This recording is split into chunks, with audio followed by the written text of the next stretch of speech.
Well, hi, everybody. Welcome back. It's so good to have you with us here. And we have a smarter branch network design marketing to do, and I want to get you going. So let's do this. As Chief Experience Officer for Adrenaline, Gina develops brand experience strategy both for the company and key client accounts. She believes in a consumer centric, strategic approach for brands, creating meaningful experiences across all channel touchpoints. An artist's heart with a strategist. Wow, Gina, how am I going to get that one? Strategist soul. Gina's vision integrates innovative ways of solving long standing challenges. And thank goodness she's here because her speeches work way better than mine. Hi, Gina. Hi, Dave. I like strategist. I'm going to go with that. Good. Well, you take it away, and I want to remind people put in the questions and on Slido, and I'll bring those back to Gina towards the end of her presentation. Well, it's a pleasure to be speaking with all of you virtually today. I miss seeing people's faces in person, but we'll take this version. I'm going to talk about growing your influence, specifically your brand influence, through smarter branch design and the network branching and marketing. So I focus primarily in the US. I have been helping credit unions here in the US for about 20 years. And we have realized, as we just opened an office in Toronto last year during COVID, not the best time to open an office, but we learned that credit unions in Canada actually can benefit from the same help credit unions in the US can. And there's a few differences. There's about 6,000 some odd credit unions in the US. That's about 14 times more than we've got in Canada. But the interesting thing about Canada, you have the highest per capita membership in the world, which you know, but that's incredible that 1 in 3 working adults is a member of a credit union. That's fantastic. And the banking consolidation that's happened in Canada paves the way for credit unions truly. 89% the 5 big banks have, where in the US, only 35% is the share that they have. There are still a lot of other community banks that credit unions are competing with in the US, and that market has all but been extinguished in Canada. So it is amazing the opportunity that you've got there. Now, there's some good and bad. The good is that you have trust. You have built trust over time through the positioning of credit unions, of who you are, of who you serve, and what you stand for, and being born of the communities you're in. But there has been a battle going on with big banks. That battle is really one of trust versus time as far as the battle for consumer mindshare.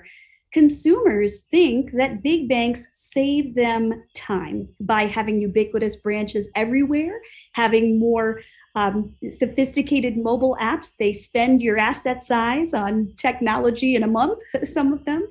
And so that battle presents some challenges, and really big bank domination has still ruled the day across North America. But now trust has taken on a new really echelon of importance across this continent, especially post-COVID. Now more than ever, trust has a currency. Forrester published a paper just a few months ago called The Future of Banking is Built on Trust, where they talk about that very thing. Edelman does a trust barometer now annually, where they actually assign a score to brand trust across brands, across industries in the country.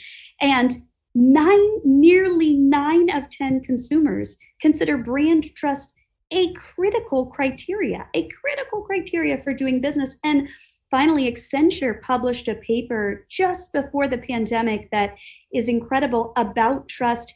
It is really validating all that we've always kind of known to be true, which is that if you build advocacy by truly helping people with their financial well-being, you will get more money in business in return, to the tune of revenue increases by up to 9%. So that was some significant findings supporting trust. And also, trust is local. Trust is local. Local means more now than it ever has. 3 of 4 Canadian consumers, according to Cision Newswire, just from a couple of months ago, prioritize supporting local businesses, and 66% actually want to frequent them in person despite the pandemic and all the challenges that come with that. So that's good news for credit unions. And by the way, your positioning is wonderful. Canada's credit unions, the CCUA, the things that I've seen from many of you out there have positioned yourselves beautifully to consumers. So why has growth been stagnant? It's been growing, but not as much as it could be.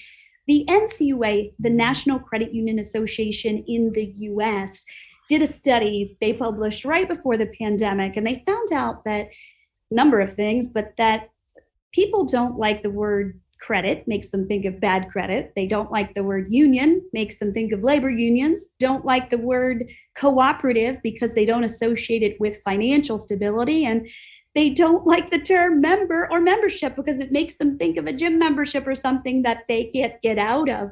So all that said, maybe there are some weird preconceived notions and perceptions that are limiting the growth of you in Canada. So how do you grow? We know that there's even perceptions that you are for underserved or low income. Let's shatter those perceptions and look at some strategies to help you achieve the growth you can and the growth that you deserve. How? Well, you've got a superpower you might not even realize because it is staring you in the face, and it is your locality. It's your locality. And what I mean by that, it is your presence in the communities that you're in. It is your physical branch footprint. It is you being there that is the driver of considerations. And that is what you double down on. Now, despite declining traffic, and it's going to continue to go down as far as transactions, there is a bit of a conundrum in that no one wants to go in a bank branch, but everyone wants to have one nearby. This was an Ernst & Young study from just a couple of months ago. Everyone wants to have one nearby. People have emotional attachments to their money, and the physical branch is the number one reason why they choose to do business with a financial institution. Now, banks used to be about necessity because it was the only option. You wanted cash, deposit, you have to go. That changed over time, that the branch itself or the physical channel, including ATMs, are one of many options. And when ATMs came out, they did say for a while, I think branches would be dead, but they've been saying that for a long time and they haven't died yet. Even in COVID, they haven't died. Really, though, the branch has a new role, and it's one of perception more than anything. It is the main driver of consideration. So how do you leverage locality? Build on your brand and your branches, have them work together in tandem. They are more powerful together, and the synergies of these two things in totality to leverage locality, that is how you can win. And it might be the only way you can win over the big banks that continue to dominate. So how to do that? How to leverage locality? Well, number one, be smarter. Be smarter, and not being flippant, but really be smarter. Use data to inform decisions as much as possible. And we're going to look at some stories of how other credit unions in the US have done that. Credit Union of Texas in the US. If you know anything about Texas, everything's bigger in Texas, they say. And that has very much been the case with the economy of Texas, especially now it is booming. This credit union is 1.7 billion US in assets, 17 branches, and they had established a brand that they liked, that had good equity, that tested well, good reputation in the market. They wanted to amplify that brand with their branches for growth. That was the question. How do we use our branches in our market to grow? Now, there were some challenges, one being that booming market of Texas.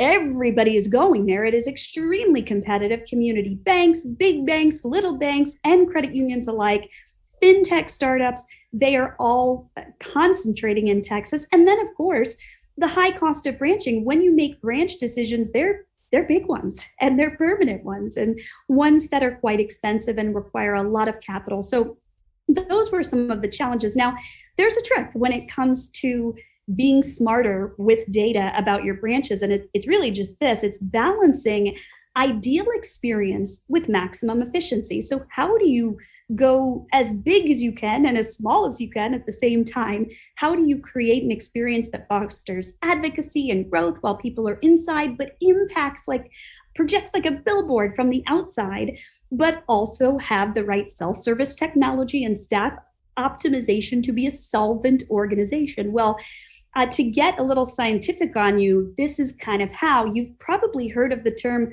hub and spoke. And in retail and banking, it's commonly referred to as this, where you have a hub in a market and supporting spokes so that not all branches are created equal, not all are the same size. This is kind of how it works, this chart on the right. It's an S-curve correlating branch share with market share. And in the middle of that S, at the place it changes, is this blue bar, and that's this magical point of what's called critical mass. When you reach critical mass of branch share, your potential to have market share exceed your branch share more than doubles. That critical mass point across North America is about 6% of branch share. 6% of branch share is what you want. So let's say that market has 200 branches in it. Okay, and you're entering a new market. How do I get to achieve the network effect? Well, I can't just build 12 immediate huge branches. That's not feasible or practical, and my CFO wouldn't be very happy about it. So maybe I go year one and I plop in a standalone that looks like this, a storefront, a couple of remote self-service locations. Maybe in year two, I open 2 more storefronts, a couple more remotes, and maybe in year 3, I do 1 more standalone, some other spokes, and boom, in 3 years, I've achieved critical mass in an optimized way. This is going to give me the best opportunity for maximizing my perceived presence in the market with minimum spend. Now, how do I determine what goes where? Where do I put the big branch? Where do I put the little branch? Where do I put the medium branch? Well, it's about market opportunity, and you must use data to determine market opportunity. I've mentioned Texas is booming. This is growth and population rates. So population in these different areas, Dallas over 2 million, Houston over 2 million, but growth is even better than that. And what's interesting here, Houston has the biggest population, but Austin is growing the fastest. And you could make arguments why growing faster with a smaller population is actually even more advantageous than having a population twice as large, because when people move into a new area, that is the number one reason they consider switching financial institutions. So when using data like this, well, how do you sort out the data? Data is overwhelming. There is data fatigue happening by customers and businesses alike across industries. Here's the data you actually need. Number one is just market data. Best-in-class demographic sources that tell you everything about who people are, where they live, demographic trends, and even some behavioral trends. The problem with this data, it's largely based on census tracking and economic sources, and so it's not live, it's sort of static. That's where mobility data comes in. Mobility data is not to be scared of. It is anonymized, aggregated mobile data based on people's mobile devices, just figuring out who they are and where they're going so you can serve them better. That's letting you know in real time, where are the people, where are they going, and how can I serve them? That's mobility data. And then competitor data, even those sources certainly of credit unions are not even as much as banks as far as what's reported and the accuracy. Learn where the banks are, learn where your competitors are and where the market share is and who has what percentage of market share. And finally, use the scariest data of all, your own data. And we know that your own data is probably not where you want it to be, but looking at your own members, what they are doing and how you are successful and profitable, that is a key piece of this puzzle. So for Credit Union of Texas, they considered all of these data sources and the strategy aforementioned about hub and spoke to figure out where to put what. And they began with this big branch we designed and built for them in a very booming area in Dallas, Texas. And this branch, what you'll see here is just a delightful display of the brand. The brand is amplified. It is like a glowing, multi-dimensional 3D billboard. And there's a lot of visibility inside so that it projects outside. We're capitalizing on their color, and it is ideal from a layout perspective. Now, in an area nearby that isn't quite as advantageous, but still really important, for a third of the cost of that large branch, they did an end cap storefront. And end caps are wonderful from a retail perspective. They're nearby to other retail locations that people are frequenting. And if you can be on the corner as they are here, you get double exposure. And in this case, a drive-up ATM as well. This is a similar experience. The inside looks just as lovely as the standalone branch, but the format's a little bit smaller for a third of the cost, where there's probably a third of the opportunity in the market. So this is exactly what they need in this area of the market. And then they're supporting spokes. These are remote self-service locations that have advanced ATMs and or video tellers. These are really, really popular right now in the US. They're happening everywhere, either in proximity to a local branch, meaning they detach the drive-through and it's elsewhere on the site, or miles and miles away from any actual full-service branch location. These are an eighth of the capital expense and an eighth of the operating cost. So that is why they're so advantageous. These are great strategies for helping you grow. And something else Credit Union of Texas did, they opened a student branch in a high school. These are high school students. It says Smart Branch by CUTX. High school students, run by high school students for high school students, helps educate them about finances, gets them hooked into CUTX and the credit union world at a very young age. And so Credit Union of Texas in total was able to use data to inform a smart branching strategy of optimally designed and implemented hubs and spokes for growth. So thing number 2 in leveraging locality, this one's maybe not a huge surprise, be bigger. Be bigger, create perceived scale. So we talked about this idea of the network effect and how branch share is correlated to market share. This is even bigger than that. How can your brand and your marketing and your branches all work together to create an even bigger halo effect to attract the people you want? We're going to talk about a credit union that used to be known by the name of Western Federal Credit Union.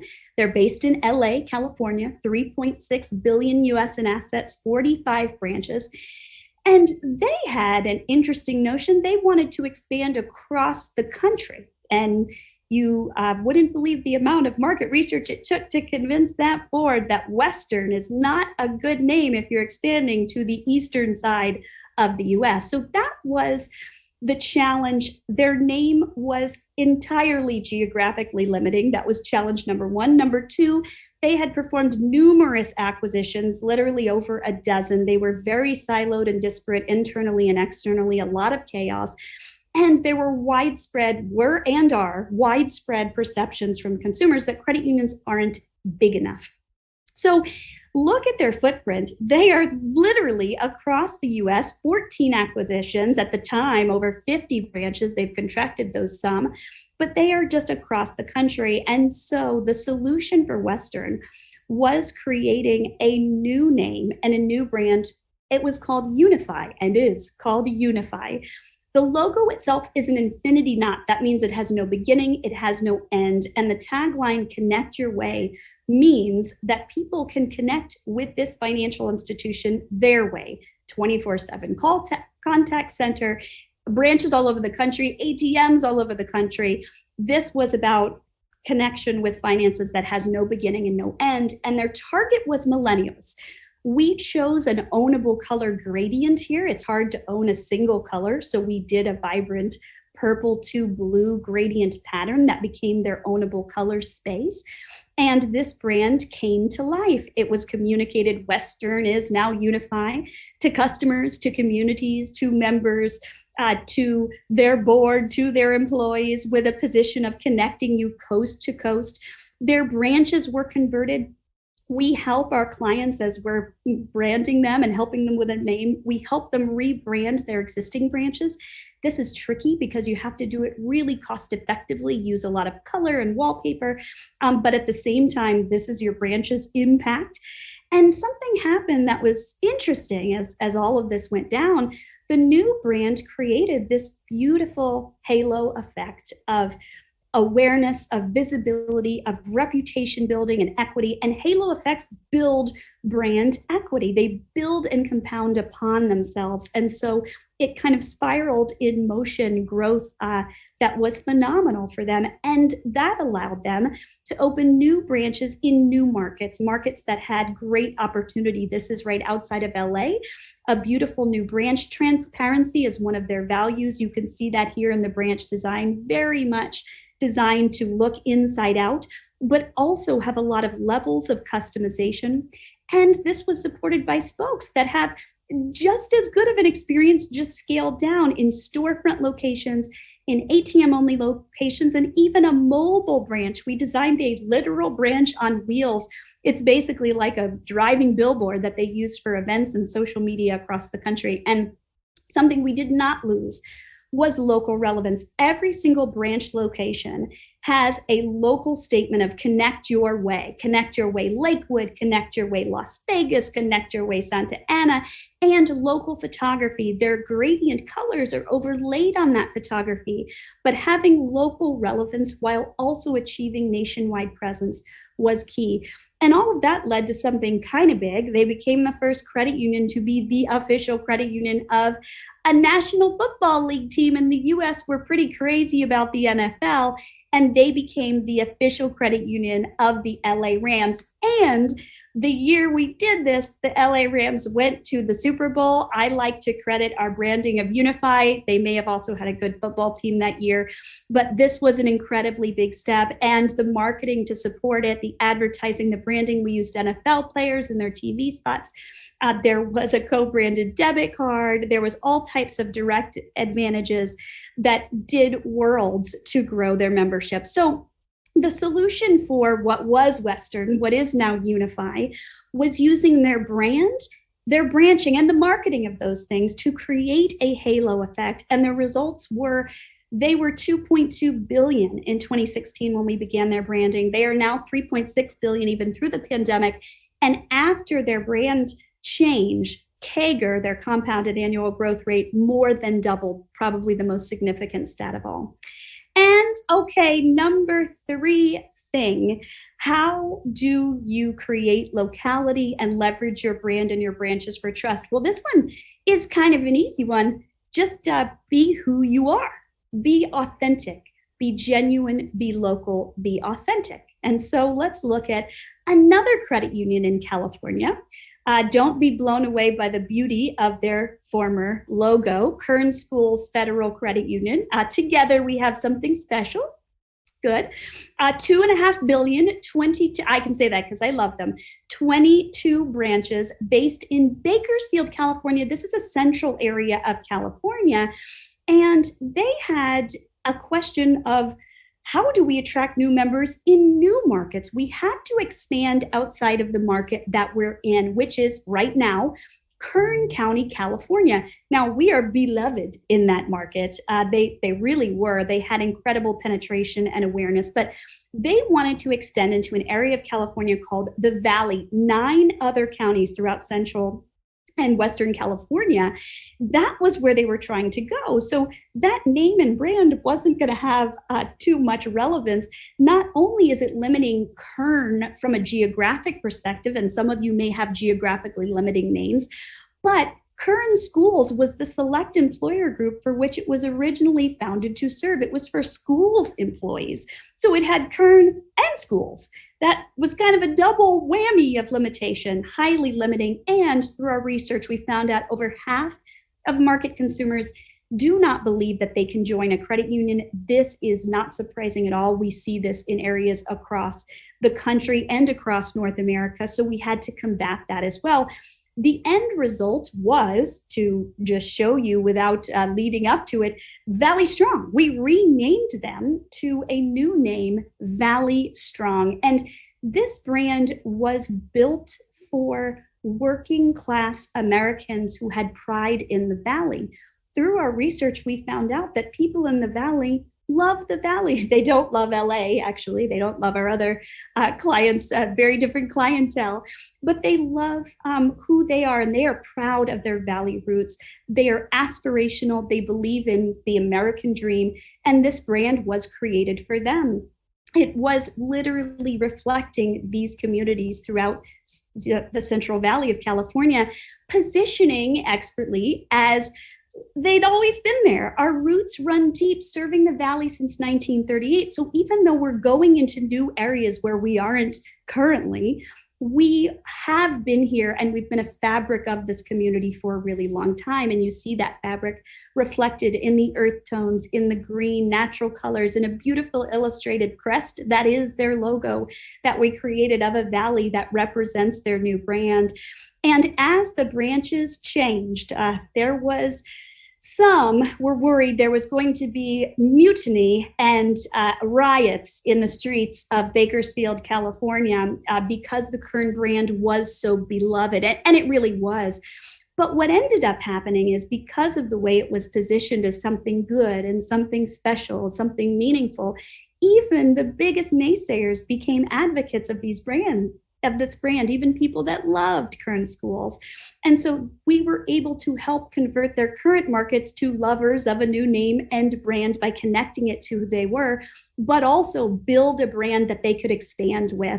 Benefits the big banks can't touch, helping people and communities prosper. And proximity marketing in and around the branches. I talked earlier about the power of the branch location. Having geo-targeted proximity marketing using that mobility data I mentioned earlier, that is incredibly powerful, and having very select targeted mobile ads that are getting to people that are passing by your branches every day. A second story of authenticity to show you we don't just operate in California and Texas. Now we're going to the East Coast of the US to an organization known as Citadel. And what you might notice, they're 4.5 billion, 25 branches. They're in the great, beautiful area of Philadelphia, Pennsylvania, Philadelphia. Citadel's missing something on their logo. I don't know if you can tell what it is, but it's the word credit union, or the words rather, it's not there.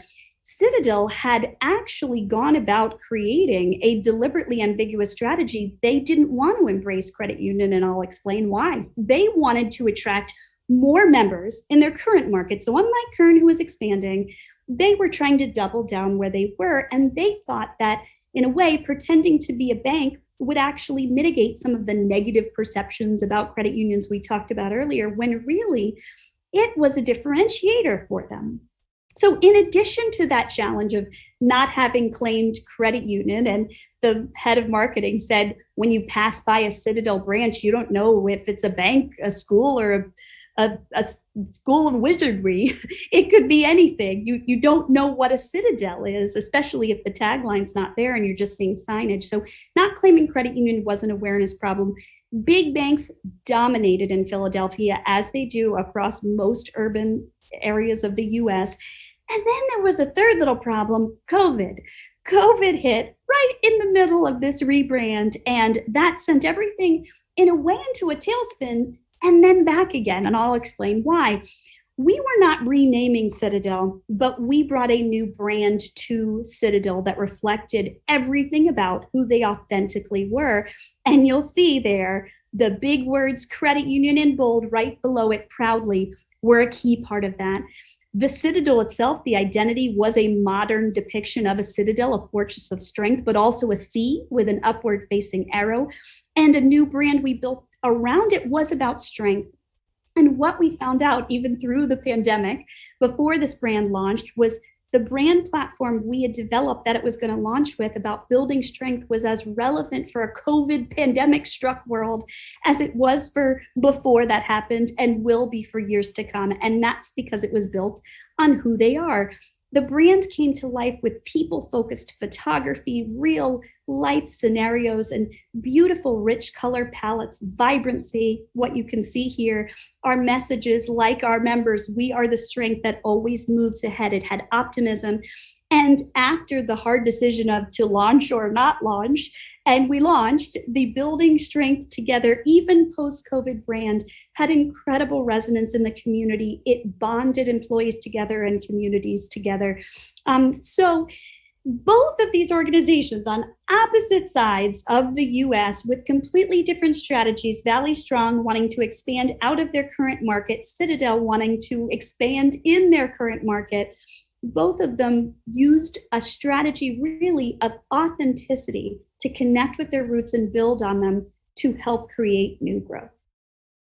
And so, in totality, how can you grow your brand influence with smarter branch network design and marketing? Number one, be smarter. And that is about using data. It is about smart branching, most notably, because that is the most expensive channel, but also the most important and the reason people choose you. Number two, about being bigger. Consumers want scale. They want perceived ubiquity. And so the reason perception matters in everything, in advertising and branding, is the reason it matters now more than ever for you to compete with the big banks. So like Unify did, by combining their brand, the marketing, and the power of the branches, that created a halo that made them something that compounds on itself positively. And finally, be authentic. Be just who you are. Being a credit union is awesome. Any credit union that comes to me and tells me they aren't sure how much to leverage credit union, there was a trend 10 years ago or 15 years ago where we actually helped credit unions pre-financial crisis in the US drop credit union and go to financial. We would never advise that today. It is absolutely an honor to be who you are with a not-for-profit model, with truly being for people, not for profit. That is the authenticity of credit unions. And so if you can not only leverage that, but leverage the roots of wherever you're from, your DNA, your local communities, your people, your employees, your culture, bring that all out, that truth will be what is most resonant to the market. And that is how you grow your influence. So great. Gina, you've got a lot in that mind of yours. Thank you so much for the presentation. I have a bunch of questions for you, so I'm just going to throw them right at you if that's okay. Let's do it. The first one, I have a couple of naming questions. One is you talk about geographically limiting names like Western. If we're looking at a branch extension, when is the best time to change a name? Before you have to. Before you have to. And I say that because of many a beloved client to remain nameless that had decided that they wanted to expand. And then when they tried to expand into a new area with a name that they did not uniquely own, they found that either their current name wouldn't be resonant, or maybe there's another credit union or bank in that area with that same name. The trademarking landscape it's a tough one.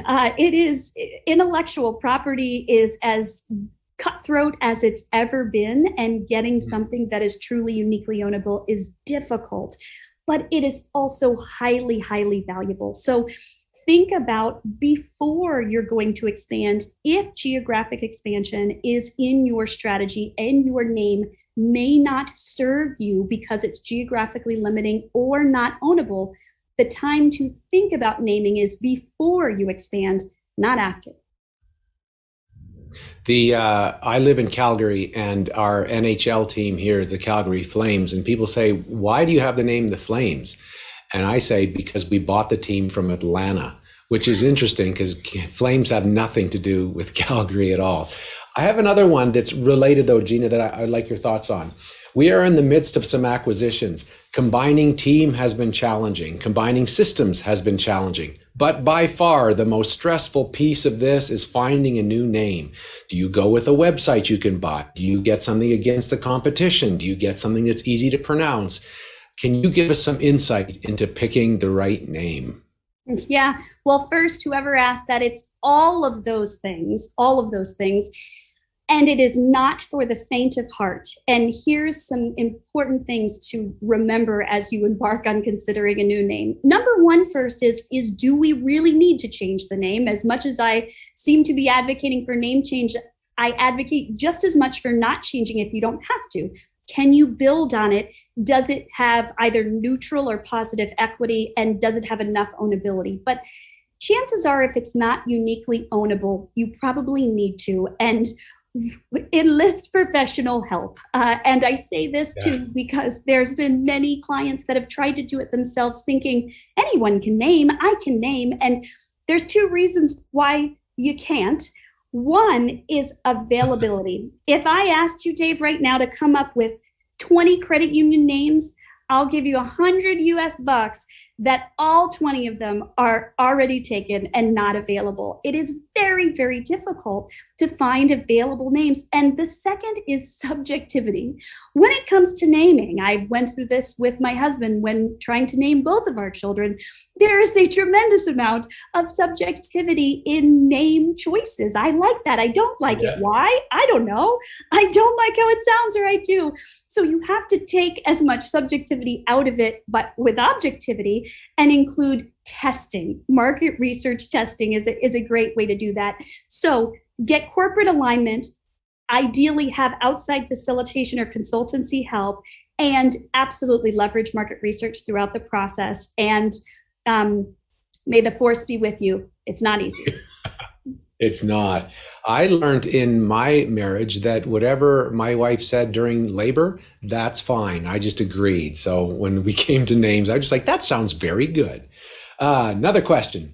What are your thoughts on branch design around the coffee shop concept? Any examples and results? Capital One has pursued this strategy in the US, I believe. Yes. And uniquely, we helped Capital One with that strategy. It was a while back when the ING acquisition happened, and they chose it because of ING. ING, I can't speak enough wonderful things about that organization. ING had discovered that in places where they had cafes, they were really the first cafe, they had 3 times as many customers as in places where they didn't. And they thought, there's something to this.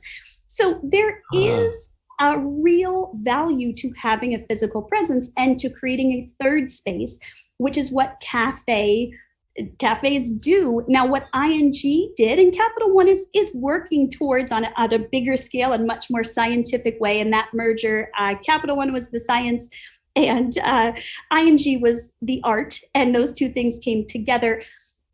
I toured every single one of those cafes before we helped Capital One enact their version of the strategy of it. And what was brilliant about ING is they were all built around their individual communities. They gave autonomy to their branch managers. Want to have an art show? Want to put a gallery on the second floor? Do it.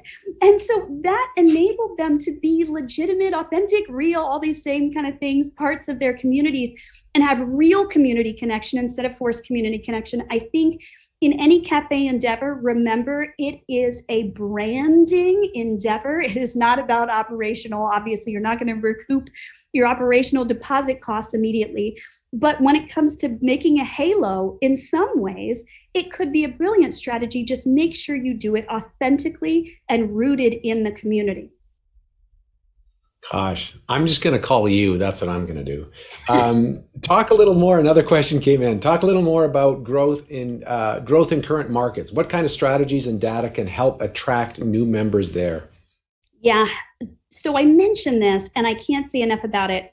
Proximity marketing. So the idea that your physical locations are the biggest driver of growth, that is the idea. So double down on marketing in and around them as much as you can. Traditional marketing, digital marketing, mobility data is excellent for this because you can actually track people that come in a radius.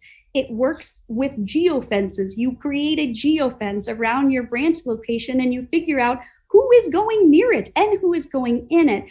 And that helps you create more targeted, customized, and smarter, back to number one being smarter, strategies for reaching those people and understanding who they are. Proximity marketing is everything, both for current members for advocacy and deepening share of wallet and new ones. Okay, my final question, I'm just going to ask it. So we've just decided, because your presentation, you're the president of everything credit union in Canada. If you could give advice to credit unions and you'd say, look, there's a lot of things you can be thinking about, there's a lot of things you can be worrying about, but from the chair I sit in and the job I do, don't forget blank. What would you say? Who you are. It was mentioned throughout this presentation, who you are as not only as credit unions, but the individual pieces and parts that make up your organization. Find out what's different and special and leverage the crap out of it. That promise that credit unions already have is perfect. You need to double down on who you already are. Wow, that is excellent. Gina, if people want to follow you, learn more about the work you do, where can they find you? AdrenalineAgency.com. So nice of you to be here. Very insightful and super helpful. And next time I'm naming a kid, I'm going to call you and help you and have you do it for me. How about that? By the way, Dave, I'm based in Atlanta, and I'm sorry to all of Calgary on behalf of Atlanta because of the flame name. Well, and it's weird because it's 40 years now, so nobody realizes why. They just think, well, that's our team. But it's got nothing to do with Calgary. So we do our best. Yeah. So good to chat. Thank you. We're all doing our best. Thank you, Dave. Thank you so much, Gina. Excellent talk. And there's still more to go. So I just want to give you a bit of housekeeping on your way. It's now time to go to your schedule and select from the next 2 learning labs we have for you. There's one called Protecting Your Members While Simplifying Their Verification Experience with Tech Jutsu. And fraud. The second one is Fraud and Forgery in the Canadian Mortgage Industry and How to Reduce Your Risk with Chicago Title Insurance Company Canada. Those are your 2 choices. Time to close this window, and then we're going to be back at 15. We'll talk soon.